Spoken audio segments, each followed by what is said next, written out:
28. jul ili Vidovdan je pored Uskrsa i Božića jedan od najvećih i najznačajnijih praznika u srpskoj istoriji. Mnogo bitnih istorijskih događaja se desilo na ovaj datum ili bar okolo ovog datuma, a neki od njih su Versajski sporazum, Vidovdanski ustav, atentat u Sarajevu, rođenje Milunke Savić, Miloševićev govor na Gazimestanu, a jedan od najznačajnijih događaja koji se desio 28. juna 1389. godine je Kosovski boj. Sama bitka se održala na Kosovu polju i srpske strane je predvodio knjaz Lazar Tebeljanović, dok je osmanske sile predvodio sultan Murat I sa sinovima Jakubom i Bajazitom. Iako je ovo poprilično kontroverzna tema po pitanju ishoda događaja, neki misle da je pobedila jedna, neki druga strana, neki ipak misle da je bilo nerešeno, činjenica je da je Kosovska bitka napravila prekretnicu ne samo za srpsku istoriju, već za istoriju čitave Evrope. U toj bitci su između ostalog glave izgubili i knjaz Lazar i Murat I. U čast ovog praznika mi smo odlučili da odemo na Kosovo i Metohiju, tačnije u manastir Gračanicu. Ruta se sastoji od polaska iz Beograda, zatim idemo do Niša da pokupimo još neke putnike, zatim idemo da obilazimo još nekoliko manastira i crkvi usput i onda dolazimo u Gračanicu. Jedna vrlo zanimljiva informacija je ta da je izgradnja Gračanice počela 1315. godine, a završena je 1321. i samim tim možemo smatrati da je ova godina zapravo 700. rođendan manastira Gračanice. Izuzetno je važno napomenuti da postoji određena granica između rodoljublja, nacionalizma, dakle ljubavi prema svojoj državi, religiji, kulturi, istoriji i slično, i šovinizma koji je već prerastao neku mržnju, neki odboj prema ostalim religijama, kulturama i slično. Svrha ovog videa je predstavljanje naše kulture i načina na koji Srbi zapravo proslavljaju Vidovdan.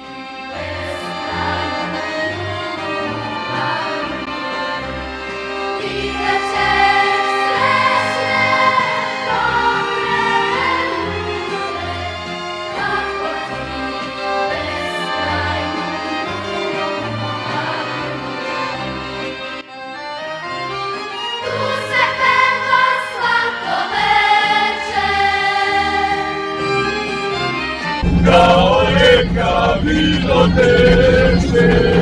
Ajmo sad onaj najteži deo. Rodni kraju Ružovajska, Orahovcu Baškorajska.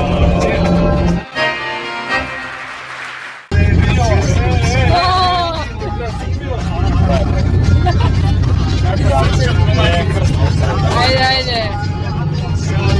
Ne pije se tako. Ne zveri.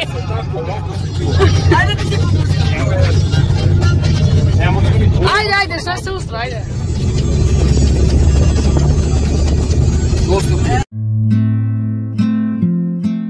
Evo me, u Nišu sam, nisam vam se nešto puno javljala zato što u suštini u autobusu smo pili pivo, iškilo nam se dosta, tako da smo je dočekali da izađemo, da nađemo kafić u kojem ćemo da obavimo malu nuždu. To smo uradili u kafiću iza, zaista svaka čast za ljude. Nismo seli da popijemo piće, pustili su nas da odemo do WC-a, što je zaista retkost u Beogradu. U Nišu smo napravili pauzu 45 minuta, jer je tako zakonom propisano da vozač mora imati toliku pauzu, i otišli smo da klopamo. Otišli smo do jednog obližnjeg fast fooda i bilo nam je jako interesantno to da onako onim malim pljosnatim činijicama nude pomfrit. Iskreno, pomfrit je bio odličan i preukusan, ali pljeskavica nije bilo baš nešto. Nakon završetka klope odlazimo do autobusa, kolektivno se slikamo, ulazimo i krećemo ka graničnom prelazu Merdare. Usput stajemo u Prolom banji da bismo posetili crkvu Preobraženja Gospodnjeg. Ona se nalazi na Vidikovcu preko puta hotela Radan i izgrađena je 2013. godine uz blagoslov patrijarha Srpske pravoslavne crkve, to je tadašnjeg patrijarha Irineja. Do nje se dolazi preko Lučnog mosta dužine 56 metara i sam most nosi naziv u patrijarhu Irineju. Po freskama i eksterijeru crkve se da zaključiti da crkva jeste novijeg datuma i zaista je prelepa. I zatim se penjemo još više, odlazimo da bacimo pogled sa Vidikovca i zaista mislim da je svaki komentar suvišan.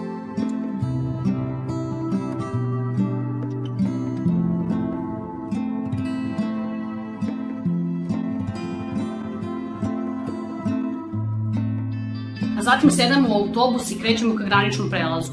Dolazimo do graničnog prelaza, naravno srpsku stranu prolazimo najnormalnije, međutim već nas polako hvata frka kada treba da pređemo takozvanu kosovsku granicu, jel? Najviše nas je hvatala frka jer smo prethodnih dana dobijali informacije kako su mnogi autobusi vraćani. Tačnije rečeno nam je da ako idete automobilom, da nemate apsolutno nikakav problem, dakle ok, pregledaju vam stvari i tako dalje, ali vas uglavnom puste. Međutim, ako idete autobusima, postoji vrlo velika šansa da će da vas vrate sa granice, bez ikakvog razloga, oni imaju puno pravo na to i iskreno nama nije baš bilo sve jedno da li će nas pustiti ili neće. Nisam uopšte htjela da snimam bilo šta vezano na granici jer jasno postoji znak koji naglašava da ne sme da se snima ništa, samim tim nisam htjela da rizikujem, da pravimo neke probleme zbog nekih sitnica i prelazak granice je izgledao tako što izađemo svi iz autobusa, torbe stavimo kroz skener, dakle skeniraju nam torbe, zatim policajci ručno svakom ponaosob otvaraju torbe, gledaju šta imamo, proveravaju da li je sve u redu. Doduše, moram da priznam, lično nas niko nije pretresao, dakle ni muškarce ni žene, ali iskreno očekivala sam da će to da rade i dešava se sledeća stvar. Jednom momku i meni u isto vreme dva policajca otvaraju rance, jel ti? Sada ovaj čovek koji otvara moj ranac nema šta preterano da nađe, međutim njemu su našli neke nalepnice, čini mi se da je pisalo Miraklije Delije. Sad, ja koliko sam shvatila, pošto ne pratim toliko sport, dakle to je navijačka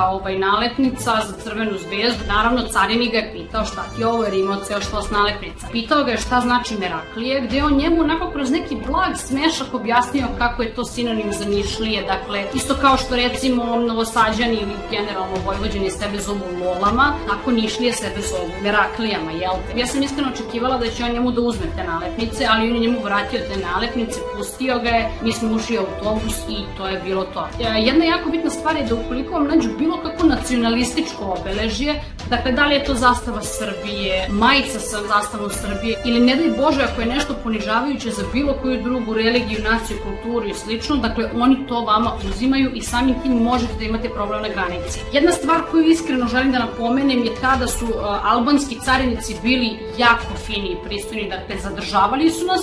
Taj ceo proces pretraživanja i provere dokumenta i tako dalje jeste trajao neko vreme, ali na kraju krajeva ljudi su stvarno bili fini, korektni. I još jedna smiješna stvar koja nam se desilo nam se to da autobus nije htio da nam upali kada smo svi ušli sa granice i mi smo bukvalno čekali na tom mestu gde smo stali da nas pretresu, da nam overe dokumente i tako dalje. Jedno 15 minuta autobus nije mogao da upali.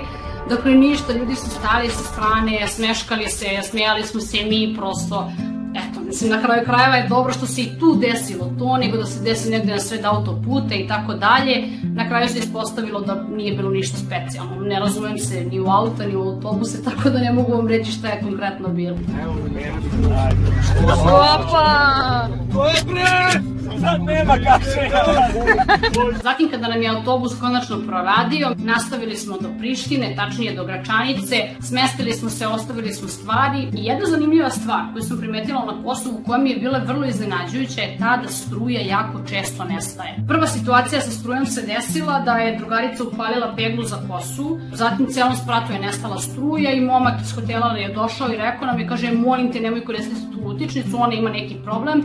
Ja računam ok, rekao, to je bio problem samo do tog štekera, dakle, verovatno u ostatku grada ima struje. Međutim, dešava se vrlo često da struja nestaje i to bukvalno na svakih 15 minuta. Ok, ona nestane na jedan kratak vremenski period, dakle, nije kao da vama nestane struja i onda nemate pola sata, već nestane na nekih maksimum 5 minuta, ali svakako jako često nestaje. Zatim, nakon raspakivanja se mi opet skupljamo i od hotela krećemo do Gračanice. Gračanica je bila puna, doslovno puna ljudi iz svih krajeva, iz Crne Gore, iz Republike Srpske, sa severa, juga Srbije, gastarbajtera koji žive po Nemačkoj, Švajcarskoj i tako dalje, dakle zaista je vrvelo ljudi. Zatim se desilo to da su oni rekli kako mi idemo na neku klopu, u neki da li restoran ili negde, međutim bilo je jako kasno. Mi menjamo plan i zapravo idemo u klub.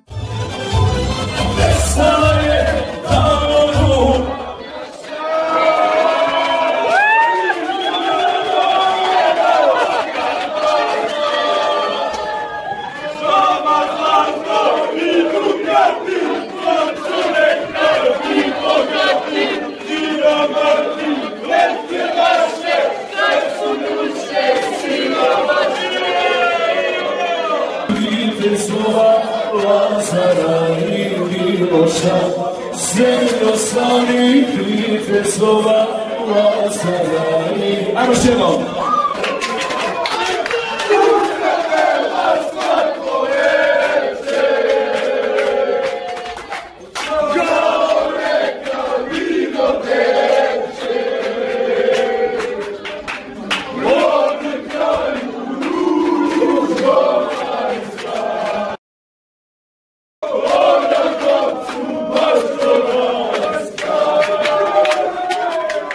Ovih dana ću izbaciti drugi deo vloga o Gračanici, ja se nadam da vam se ovaj prvi deo svideo. Obavezno se subscribeujte i upalite zvonce kako bi vam stiglo obaveštenje kad izbacim sledeći deo ovog putovanja. Lajkujte video jer to puno pomaže kanalu i hvala vam na gledanju. Ćao!